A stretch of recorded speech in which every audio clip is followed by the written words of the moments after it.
ওয়াকারের বিরুদ্ধে কিছু বললে হুক্কা হুয়া শুরু করে দেয় ডিজিএফআই এর পেইড এজেন্টরা। ওয়াকারের জন্য নাকি ইন্ডিয়া বাংলাদেশে আক্রমণ করে নাই। হ্যাঁ, খারান হাইসানি, আমি না ঘোড়ায় আসবো। ডিজিএফআই ভালো, খুবই ভালো। বয়ান দেয় ডিজিএফআই নাকি একাই গুম করে না, আরো সবাই করেছে, তাই ডিজিএফআই অত খারাপ না। হ্যাঁ, ডিজিএফআই ভালো, খুবই ভালো ছেলে। সন্ধ্যাবেলা হাত মুখ ধুয়ে পড়তে বসে, তাই না? যে আর্মি চিফ 5ই আগস্টে সারাক্ষণ ইন্ডিয়ান আর্মি চিফের সাথে কথা বলছে, হাসিনার বনজামাই জন্য মেডিকেলি আনফিট হওয়ার পরে আর্মি চিফ হয়েছে, যার কমান্ডে আর্মি সবচেয়ে বেশি হত্যাকাণ্ড চালাইছে ছাত্র জনতার উপরে, যেই শহীদের শরীরে বেধা 66% গুলি আসছে আর্মির অস্ত্রাগার থেকে। আমার কথা না, জাতিসংঘের কথা। সেই আর্মি চিফ ইন্ডিয়া থেকে বাংলাদেশ বাঁচাইতেছে। হে খোদা, আমারে উঠায় না, নয়তো দড়ি ফেলাও, বায়ে উঠে যায়। এই বয়ান যারা বলে তারা কার স্বার্থ রক্ষা করে?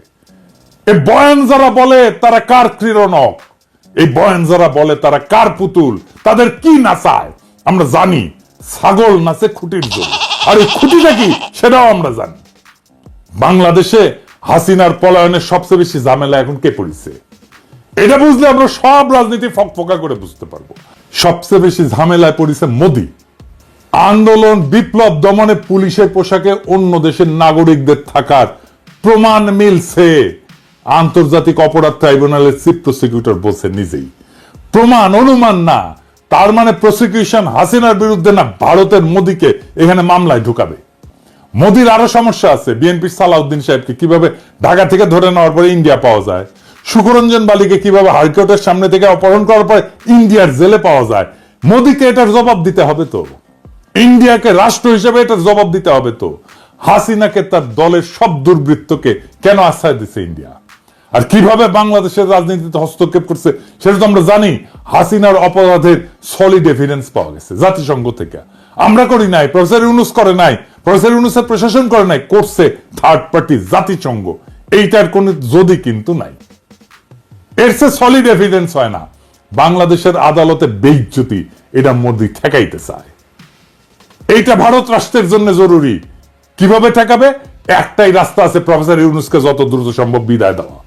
প্রফেসর ইউনূসকে বিদায় দিতে পারলে বাংলাদেশের সবকিছু আগের অবস্থায় চলে যাবে। এইখান থেকে পাইছে সাহস, আবার আগের গৌর, আবার হেডম নিয়ে আমরা আসতেছি। আর টাকা পয়সা তো আছেই, সবাই রে কিনে ফেলবে, এই হইতেছে প্ল্যান। সেই জন্যই আগাম নির্বাচন, দ্রুত নির্বাচন, এই সমস্ত আলাপ। বাচ্চারা, তোদের টুঙ্গি পাড়া উড়াই দেবো, আমি শপথ নিলাম। ফ্যাসিবাদের শেষ চিহ্ন মুছে ফেলবো। দে দেখি কত হাহারিয়াক দিতে পারিস। জাউরার সাথে ডাবল জাউরমে করা হবে। ধানমন্ডিতে আওয়ামী লীগের অফিসের জায়গাটা সরকারি, এটা দীর্ঘমেয়াদের লিজ নেওয়া। এই লিজ বাতিল করে অধিগ্রহণ করে ফেলা উচিত। লিজের শর্তের আইনি পরীক্ষা করে যদি সম্ভব হয় দ্রুত লিজ বাতিল করে দিতে হবে। এটা ধানমন্ডি 32 নম্বরের জন্য প্রযোজ্য। আমরা এই জন্য আওয়ামী লীগকে নিষিদ্ধ করতে চাই। এদের পশ্চিমে অ্যাসাইলাম নেওয়ার রাস্তা যেন বন্ধ হয়ে যায়। আর যারা পশ্চিমে আছে তারা যেন আওয়ামী লীগের হয়ে জিন্দাবাদ দিতে না পারে। নিষিদ্ধ সন্ত্রাসী দলের সদস্য হিসেবে এদের যেন দেশে ফিরে আনা যায়, আর এদেরকেও বিচারের মুখোমুখি করা যায়। দেখেন, ইলিয়াসকে হত্যা করতে চাইছে আমেরিকা, আওয়ামী লীগের ভাইস প্রেসিডেন্ট আবার পিএইচডি করেছে। কি রকম জাউরা এগুলো সেটা দেখে। হার্দিক মজুমদাররা তো জুলাই আগস্টে আমাদের সাথে অস্ত্র হাতে যুদ্ধই করেছিল। সাথে ছিল police, army, RAB, BGB, Chhatra League, Jubo League, এমনকি আর্মি। পারে নাই। ওরা ওই একটা অস্ত্র নিয়ে ওরা যুদ্ধ লড়তে পারবে। আমরা পরাজিত হইতে পারি, আমি মেনে নিলাম আর কি। যদি সব বাকশালী হয়ে যায়, ওদের চামড়ার বন্দুক আছে না, ওটাতে বাতাসের গুল্লি মারে, টার্গেট বরাবর না হইলেও অসুবিধা নাই, ফাঁকে মারলেও নাকে লাগবে, শিওর শট। হৃদয় সাহেব বুঝা দেন, বন্দুকের গুলি ছুড়ে দেন। শুনিস হার্দিক, মুলা লাগবে, মুলা পাঠামু আর পচা গরু খা কিছুদিন, দেখ পারিস কিনা। আরাম জাদা। আওয়ামী লীগারদের ফেসবুক প্রোফাইল দেখলে ব্লক করবেন, ওদেরকে ওদের বাবলের মধ্যে আটকায় ফেলেন। দেখবেন না ওদের পোস্ট, ইন্টারাক্ট করবেন না ওদের পোস্টে, ওরা শুকায় মরবে। আমরাই দেশের 95% মানুষ, ওদের এইভাবে বিচ্ছিন্ন করে দিলে ওরা শুকায় মরবে। সোশ্যাল স্পেসে, ইউটিউবে আনসাবস্ক্রাইব করবেন যদি ওদের চ্যানেল ট্যানেল থাকে। আর একটা বিষয়, ওই যে পুলিশের ইউনিফর্ম তো বদলাইতেছেন না, ভালো, কিন্তু পুলিশের লোগো বদলাইতে হবে। যে লোগোর মধ্যে নৌকা আছে, কিভাবে পুলিশকে পুলিশ লীগ বানানো হয়েছে সেটার অডিও ক্লিপ ফাঁস হয়েছে, শুনেন এই যে বেনজির হারামজাদার কথা শুনেন। আমেরিকার স্যাংশন পাওয়া কোটি লোকে আছে, এটা বের করেন। এই পুলিশকে রাহুমুক্ত করতে হবে। যারা রাহুমুক্ত করার কাজ করতেছে তাদের বিরুদ্ধে ষড়যন্ত্র শুরু হয়েছে, বুঝছাও? কারা করতেছে নাম কইলাম না, কিন্তু আমরা সব জানি। পুলিশের নেতৃত্বকে শান্তি মতো কাজ করতে দিবেন। যারা নানা ধান্দায় চুকলি কাটতেছেন পুলিশের নেতৃত্বের বিরুদ্ধে, সাবধান করে দিতেছি ভাইজান, আপনাদের সকলের আমল নামা করলে আছে আমার কাছে। আমি চুনাপুটিদের পিছে লাগি না, এটা আমার স্বভাব বিরুদ্ধ, কিন্তু পুলিশের সংস্কারের যে ধারা শুরু হয়েছে, যেটা আমরা দেখতে পারতেছি, সেটাকে নেতৃত্ব শূন্য করে বাধা সৃষ্টি করতে চাইলে তারা ছাড়া হবে না। সাবধান হইয়া যান যারা পুলিশের বর্তমান নেতৃত্বের বিরুদ্ধে চুকলি কাটতেছেন। শুনলাম প্রফেসর ইউনূস সাহেব নাকি চুকলি কাটতে গেছিলেন, সত্য নাকি? হ্যাঁ, স্যারের পাঠায় দিয়ে আপনাদের আমল নামা দিব, চাপা মায়ের দিয়ে দিব কলে। তাই সাবধান হইয়া যান। এই বান্দা জিন্দা আছে, তিস্তানিয়া প্রোগ্রাম করে আর এক্সিকিউট করে কি?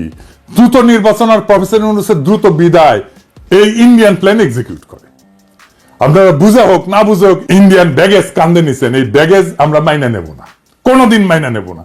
বাংলাদেশের রাজনৈতিক দলগুলো কখনো জনগণকে দেওয়া প্রতিশ্রুতি রাখে নাই, ইতিহাস সাক্ষী। 1990 3 জোটের রূপরেখা রাখে নাই। তত্ত্বাবধায়ক সরকারকে প্রশ্নবিদ্ধ করছে প্রথমে বিএনপি, বিচারপতির বয়স বাড়ায়। এরা ক্ষমতায় থাকার জন্য সবকিছু করতে পারে। বিএনপি নির্বাচনের আগে যাই বলুক এটা রাখবে না, সে কোনো সংস্কার করতে দিতে চায় না। নির্বাচন হইলে সবকিছু কইরা ফেলবো, এটা হইতেছে ওই সেই প্রেমিকের মতো, যে প্রেমিকার সামনে এসে তার সাথে প্রেম করার জন্য যা কিছু বলে সবকিছু মিথ্যা। ওই মিথ্যা কথা বলতেছে তারা। প্রেমিকার সামনে উত্তেজিত প্রেমিক এসে যা যা বলে না, বিএনপি তাই বলতেছে নির্বাচনের জন্য। কোনোটা রাখবে না, সে কোনো সংস্কারও করতে দিতে চায় না। আওয়ামী লীগ নিষিদ্ধের কথা বললে বলে জনগণ ঠিক করবে। আরে বাবা, জনগণ কেমনি ঠিক করবে? গণভোট কইরা তো গণভোট করেন এখন আওয়ামী লীগ নিষিদ্ধের প্রশ্ন, সেটা তো করতে দিতে চান না। সামনে সংসদ নির্বাচনে আওয়ামী লীগকে অংশ নিতে দিলে আপনি কবে জনগণের রায় নেবেন আওয়ামী লীগ নিষিদ্ধের ব্যাপারে? জনগণ করবে, কিভাবে করবে সেটা তো বলতে হবে। জনগণ তো একটা বিমূর্ত জিনিস, মানে আপনি একটা ধোঁয়াশা তৈরি করতেছেন জনগণ নামের এক বিমূর্ত শক্তির অনুমোদনের কথা বইলা। এই সরকারের নাকি ম্যান্ডেট নাই। সংবিধান সংস্কারে তো বিএনপির ম্যান্ডেট থাকবে, সে 2/3 মেজরিটি পাবে, কিভাবে জানে? পাবে না তো। তার মানে সংবিধান সে পাল্টাতে পারবে না। তখন বলবে আমরা কিভাবে পাল্টাবো, আমাদের তো মেজরিটি নাই। তারপরে প্রশ্ন থাকে, সে কি সংবিধানের মূলনীতি পাল্টাতে পারবে যদি মেজরিটি 2/3 মেজরিটি পায়ও? পারবে না। কারণ যে সংবিধানের অধীনে সে নির্বাচন করবে, শপথ নিবে, সেই সংবিধানের মূলনীতিকে সে পরিবর্তন করতে পারবে না। নির্বাচন হইলে কোনো বিচার হবে না, আপনারা লিখে রাখতে পারেন। মোদি আর ইন্ডিয়া আবার চিরজীবনের জন্য মাপ পেয়ে যাবে।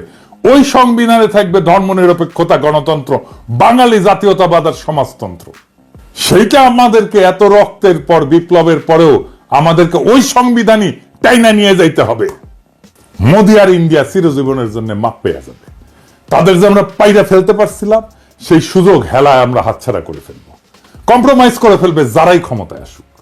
কে আসবে আমি জানি না, যারাই আসুক রাজনৈতিক দল তারাই কম্প্রোমাইজ করে ফেলবে। প্রফেসর ইউনূসের সামনে গিয়া রাজনৈতিক দলগুলো এক কথা বলে, বাইরে এসে আর এক কথা বলে। প্রফেসর ইউনূস দিছে চাপা মাইর, ওস্তাদের মায়ের শেষ রাতে কইছে আপনারা যা চান লিখে দেন, কোন সংস্কার চান, কোনটা চান না, কোনটা আংশিক চান, কোন সংস্কারই চান না, সেটা লিখে যা চাইবেন। আমাদের তো কোনো এজেন্ডা নাই, সবাই মিলে যেটা চাইবেন শুধু সেটাই আমরা করব। আমরা এক কঠিন জটিল সন্ধিক্ষণে দাঁড়ায় আছি। একদিকে ভয়, অন্যদিকে সম্ভাবনা। যারা সত্যকে বিকৃত করছে, ইতিহাসের নির্মম বাস্তবতাকে উপহাস করছে, তারা শুধু নিজেদের মানবিকতাই হারায়নি, তারা আমাদের ভবিষ্যৎকেও হুমকির মুখে ফেলে দিছে। কিন্তু ইতিহাস সাক্ষী, জুলুম কখনো টেকসই হয়নি, জুলুম কখনো টেকেনি, জালেম কখনো টেকেনি। প্রত্যেকটা ফ্যাসিস্ট শক্তির শেষ আছে, আর সেই শেষ তারাই ডেকে আনে যারা সত্যকে মুছে দিতে চায়। আমাদের করণীয় একটাই, হাসিনা আর তার দোসরদের বিচার নিশ্চিত করা, রাষ্ট্রের ন্যায়ের ভিত্তি পুনর্নির্মাণ করা। আমাদের রাজনীতি কোনো আপোষের রাজনীতি হইতে পারে না। আমাদের লক্ষ্য একটাই, ফ্যাসিবাদের শেষ চিহ্ন মুছে ফেলা। আমরা জানি এই পথ সহজ না, বাধা আসবে, কিন্তু এই লড়াই শুধু রাজনীতির লড়াই না, এটা আমাদের অস্তিত্বের লড়াই। প্রফেসর ইউনূসের নেতৃত্বে আমরা একটা নতুন অধ্যায়ের সূচনা দেখছি। এই মুহূর্তটা আমরা হারাইতে পারি না। আমাদের সাহসী হইতে হবে, সংগঠিত হইতে হবে। এই লড়াই শুধু আওয়ামী ফ্যাসিবাদের বিরুদ্ধে না, এটা পুরো সিস্টেমকে বদলে দেওয়ার লড়াই। এটা একটা বিপ্লবী আন্দোলনের ভিত্তি। আমরা একটা নতুন বাংলাদেশ গড়ব, একটা ন্যায়ের বাংলাদেশ গড়ব, একটা ইনসাফের বাংলাদেশ গড়ব, একটা মানুষের বাংলাদেশ গড়ব। ইতিহাস আমাদের দিকে তাকায় আছে। আমরা কি আমাদের সেই দায়িত্ব পালনে প্রস্তুত? প্রফেসর ইউনূস আয়নাঘর পরিদর্শন করলো না। ওই পরিদর্শনের পর সোশ্যাল মিডিয়াতে যতগুলো আয়নাঘর নিয়ে পোস্ট হয়েছে না, ভিডিও টিডিও আসছে, সবগুলোতে যে আওয়ামী লীগাররা, এই জাউরারা হারি একদম উপহাস করেছে, বলছে এটা নাটক, বলছে স্ক্রিপ্ট দুর্বল, অভিনয় দক্ষতার অভাব, কত কিছু কথাবার্তা। আয়নাঘর নিয়ে প্রকাশিত ভিডিওর নিচে এমন অগণিত কমেন্টস, হাসি ঠাট্টা, ট্রল। বড় বড় মেইন স্ট্রিম মিডিয়ার ফেসবুক পেজে এই সমস্ত ভিডিওগুলোতে আসছে, এগুলোতে হাহারি একটা ভরপুর। এটা নিয়ে কাজ করছে ওয়াসাদ সিস্টার্স, অ্যানালাইসিস করছে, ডকুমেন্ট করছে। এইটা সাহেব একটু দেখান না, কারা কারা ওই প্রোফাইলগুলো থেকে হাহারি এক দিছে, একটু দেখেন। দেখে রাখেন, জাউরাগুলোকে দেখবেন না। বাংলাদেশে জাউরা তো বাম্পার ফলন হয়েছে, কিছু জাউরা দেখে রাখেন। সবচেয়ে বিভৎস ঘটনা হচ্ছে, ওরা আইডেন্টিফাই করছে 47% রিয়েল প্রোফাইল যারা হাওয়ারি অ্যাড দিছে। ইউরোপে একটা আইন আছে হলোকাস্ট ডিনায়াল। হলোকাস্ট কি জানেন তো? দ্বিতীয় বিশ্বযুদ্ধের সময় জার্মানিরা ইহুদিদেরকে নিয়ে চেম্বারে ঢুকায় আগুন দিয়ে পুড়ায় মারত লক্ষ লক্ষ। নাজিরা হলোকাস্ট করলে সেটাকে গাল গল্প বলে। এটাই ফ্যাসিবাদ, এটাই ফ্যাসিবাদের চরিত্র। আপনি এদের কখনো স্বাভাবিক সমাজে চলতে দিতে পারবেন না, তাহলে সমাজ টিকবে না। কারণ এদের মধ্যে ন্যায় অন্যায় বোধ, বিবেকের বোধটা ধ্বংস হয়ে গেছে। এদের সমাজে ইন্টিগ্রেট তখনই করা সম্ভব যদি অনুশোচনা করে মাপ চায়, আর এটা সেটা করবে না। এদের মধ্যে বিন্দু মাত্র অনুশোচনার চিহ্ন দেখছেন? নাই তো। ঠিক আছে, ফেয়ার এনাফ। ফ্যাসিস্ট যেহেতু একটাই ভাষা বুঝে, আমরা সেই ভাষায় ফ্যাসিস্টদের সাথে ডিল করব। সেই ভাষায়, যে ভাষায় আমরা 32 নম্বরকে ডিল করছি, ঠিক একই ভাষায় আওয়ামী লীগের তীর্থভূমি ধ্বংস করার শর্ত এই অনুশোচনাহীন আওয়ামী লীগারদের অবদান। আমরা কোন আওয়ামী ফ্যাসিস্ট সাইকোপ্যাথকে সমাজে থাকতে দেব না। মাত্র কয়েকদিন আগের গণহত্যার কথা অস্বীকার করে। এরা মানুষ? এদের আপনি মানুষের মর্যাদা দিতে চান? এদের আপনি গণতান্ত্রিক অধিকার দিতে চান?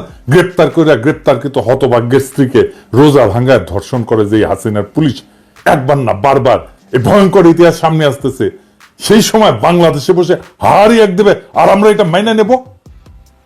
স্বামীকে আটকের পর হত্যার হুমকি দিয়ে স্ত্রীকে ধর্ষণ করত এই আলেপ হাসিনার পদক পাওয়া পুলিশ, বুঝছেন? ব্যাস, মুখে এখন তালা। এইবার রাজনৈতিক দলগুলো বুঝবে অ্যাকাউন্টেবিলিটি কারে বলে, দায় নেওয়া কাকে বলে। এইবার তারা বুঝবে রাজনীতি জিনিসটা কত কঠিন, জটিল। এটা ছেলের হাতের মোয়ানা। এতদিন ভালসুন্দের সাথে খেলছে তো বুঝতে পারে নাই রাজনীতি কত কঠিন। এবার প্রফেসর ইউনূসের সাথে খেলতে গেছে, বুঝেছে। প্রফেসর ইউনূস একাই খেলে দিছে একটা কথায়। রাজনৈতিক দলগুলোকে বলি, কোন বিশেষ দলকে উদ্দেশ্য করে এটা বলতেছি না, সবাইকে বলতেছি, বাংলাদেশে ইন্ডিয়ান ব্যাগেজ নিয়ে রাজনীতি করার দিন শেষ। ইন্ডিয়ান ব্যাগেজ থাকলে আপনার রাজনীতির কোনো ভবিষ্যৎ নাই। আপনি যত বড় রাজনৈতিক দল হন না কেন, কোনো লাভ নাই। পিনাকির আপনি হুতায় ফেললেও আপনি বেচবেন না। পিনাকি হইতে যাবে কিন্তু আপনি বেচবেন না। বাংলাদেশের রাজনৈতিক বাস্তবতা আপনাদের ইন্ডিয়ান ব্যাগেজ নিয়ে রাজনীতি করতে দেবে না, ফুল স্টপ। প্রফেসর ইউনূসের প্রতি আহ্বান, আপনার এই অন্তর্বর্তীকালীন সরকার ভেঙে দেন, বিপ্লবী সরকার গঠন করেন। জন আকাঙ্ক্ষা সেইটাই। এই বিপ্লবী সরকার থাকবে ততদিন যতদিন হাসিনার এই বাকি টার্ম আছে ততদিন। 5ই আগস্টের পরে যে সুযোগ আমরা হারাইছিলাম, যে হারানোর সময় আবার ফিরে আসছে। এই মুহূর্তে আবার হারায় যাওয়ার আগেই বিপ্লবী সরকার গঠন করেন। দেশের রাজনীতির গুণগত পরিবর্তন হয়েছে, তাকে ধারণ করেন। বিপ্লবী সরকার গণপরিষদের নির্বাচন দিবে, সবাই নির্বাচন করছে, দ্রুত নির্বাচন দিয়ে দেবে। বিপ্লবী সরকার গঠন করে 1 মাসের মধ্যে গণপরিষদ নতুন সংবিধান রচনা করবে। আপনারা নির্বাচন করেন সেইখানে। সেই সময় বিপ্লবী সরকার সংস্কার সম্পন্ন করবে। নতুন সংবিধান রচিত হলে গণপরিষদ ভেঙ্গে দিয়া সেই নতুন সংবিধানের অধীন নির্বাচন হোক। আপনারা সবাই উৎসবের সাথে সেই নির্বাচনে অংশ নেন। আমি ব্যক্তিগতভাবে চাই প্রফেসর ইউনূস জাতির নেতৃত্ব থেকে যেন তারপরেও বিদায় না নেন। তিনি যেন রাষ্ট্রপতির পদকে অলংকৃত করেন। তিনি আসলে অলংকার হয়ে উঠবেন রাষ্ট্রপতি পদের জন্য। আমরা উনার অভিভাবকত্ব এত তাড়াতাড়ি হারাইতে চাই না। বাংলাদেশকে আমাদের শক্ত অর্থনৈতিক এবং রাজনৈতিক ভিত্তির উপরে দাঁড় করানোর জন্য প্রফেসর ইউনূসের অভিভাবকত্ব আমাদের দরকার। ছাত্র জনতার আকাঙ্ক্ষার রাষ্ট্র তৈরি করে দেওয়াটা আমাদের দায়িত্ব এবং কর্তব্য। আমাদের সেই প্রতিশ্রুতি ভুলে গেলে চলবে না।